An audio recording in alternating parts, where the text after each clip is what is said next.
Every conference has a theme. I would say for sure, in the past, a long time ago, you had NAB, which is a broadcaster-centric show, was about 3D, right? Then for years it was about 4K. And it's pretty clear this show now is increasingly about internet delivery. And that's very reflective of the way viewers are. We've seen enormous growth, and I think everybody, if they look at their own media consumption, whether it's watching things on Amazon Prime with an announcement about the SVOD being unbundled, whether it's watching live or VOD on Facebook, which is ubiquitous, Snapchat, not to mention the worldwide availability of premium television that's coming to you where you want it, how you want it, in the way that you want it. It's here, and this show, which is theoretically a broadcaster, pay TV oriented show, is absolutely all about OTT. Cool.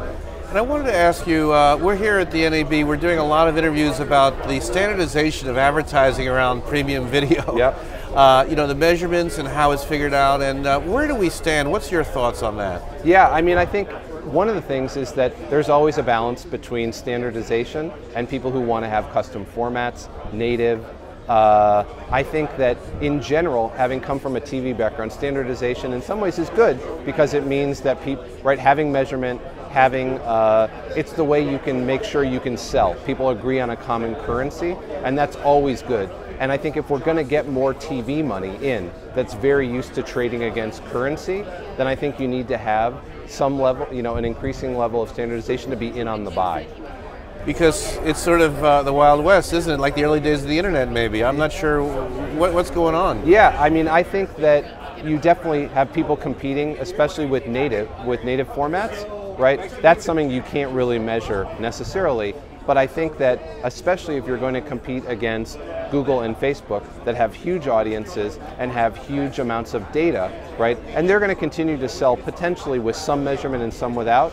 I think having standardization where you can say, you know what, I give you extremely accurate, and it might be standard, or it could be something like with us, we give you the best analytics in the business.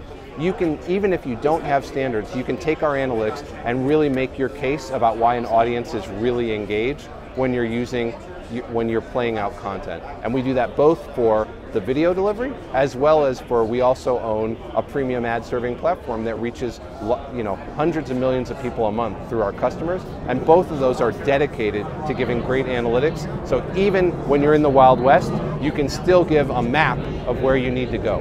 Cool. So the acquisition of Video Plaza, some people were sort of scratching their heads a little bit. A well-established company, kind of different from what you guys do. Now it's unified. Yep. Tell us about that unified offering, what that means for the company and for your customers. That's us. It's Ooyala. The product is Pulse. We've continued to innovate it, and we bought it because our customers make money through ads. And so integrating in fantastic premium ad serving, both for reserve, traditional ad sales, and for programmatic, was absolutely what our customers were asking for. So now you can come to us and we can give you an integrated solution that gives you fantastic video playback, far less errors on ad delivery, and most importantly, we can offer you an end-to-end solution that helps you run a profitable video business. And that means we can control what's happening with the ads as well as the content. We can recommend either ad decisioning or video decisioning based on those interactions. And we can ensure that we're giving you all the analytics you need to make sure you're going back to your advertiser and showing them how well their campaign delivered. And we've been knocking it out of the park around the world with that combination because it's what people want. So Jonathan, tell us what that means, programmatic TV, and like the kind of inventory. Is it the broadcasters? Is it, digital publishers who have inventory? Yep. I also assume that if I'm an Ooyala customer, I don't have to take the video ad decisioning. Is that correct? That's correct. We sell things separately, and lots of our customers use many different ad servers. So we offer it, you can use our video player and you can use another ad server, or you can use our video player and you can use Pulse. So let's talk about some best use, the Yeah. kinds of customers and the kinds of activations and the scope of it. Yeah, so when it comes to the ad business, I think the key thing is we've got both a robust programmatic business with a product called Pulse SSP, and we've got Pulse, which is traditional premium video ad serving. And those two products together we do about 250 million unique ad viewers a month. We think we reach about 30% of all viewers in continental Europe. And that's driving customers like IP Deutschland, part of RTL, the largest sales house, Canal Plus, M6, customers in the US like The Onion that are very aggressive and growing online media publishers. And they want to have a balance between traditional sales and programmatic. And what we're doing later this year is actually merging our two products together so that you can take any piece of inventory and manage it with the same forecasting tools, the same reporting tools, and be able to say, I want to have competing things that come in from programmatic, could be bidding against potentially automated guaranteed deals that are sold on a direct basis with an agency or advertiser, or with reserved traditional deals, all in the same platform. And we think for both a traditional TV broadcaster that's doing things online or an online media company, that's exactly what they're looking for, because the world is no longer divided into just the old way you used to sell it with IOs or programmatic. Everybody wants the best of both, and we think we've got a product that nails that. Outside of the US in particular, we're seeing a lot of people just go direct, and that they are, I think that obviously there's plenty of things that are authenticated off of cable, but especially in the rest of the world, we're seeing free-to-air broadcasters that just offer their stream live, and it's not necessarily connected to any sort of authentication.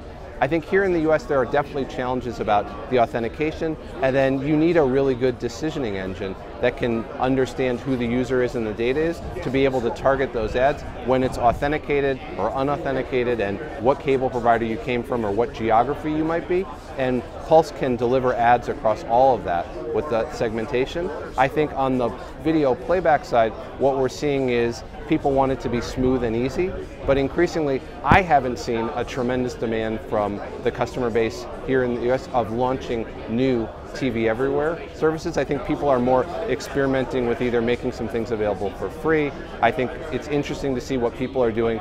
Even we launched a brand new product. We were one of very few launch partners and the only video platform really included in Facebook's Live.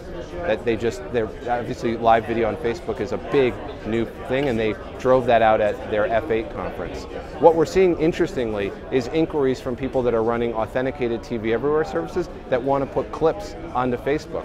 Their affiliate deals say they can't run those clips on their authenticated services, and they can't offer them without authentication, but they can put them on Facebook. And so they're coming to us and saying, can you help us do that? And I think that's a sign of confusion in the market, and I feel like this wave we talked about of things turning to OTT is really kind of water on this rock of TV Everywhere, that we're seeing people recognize that consumers have a lot of choice and a lot of ways to watch video, and I think we're going to see some real disruption in the pay TV market and the way TV Everywhere has been rolled out.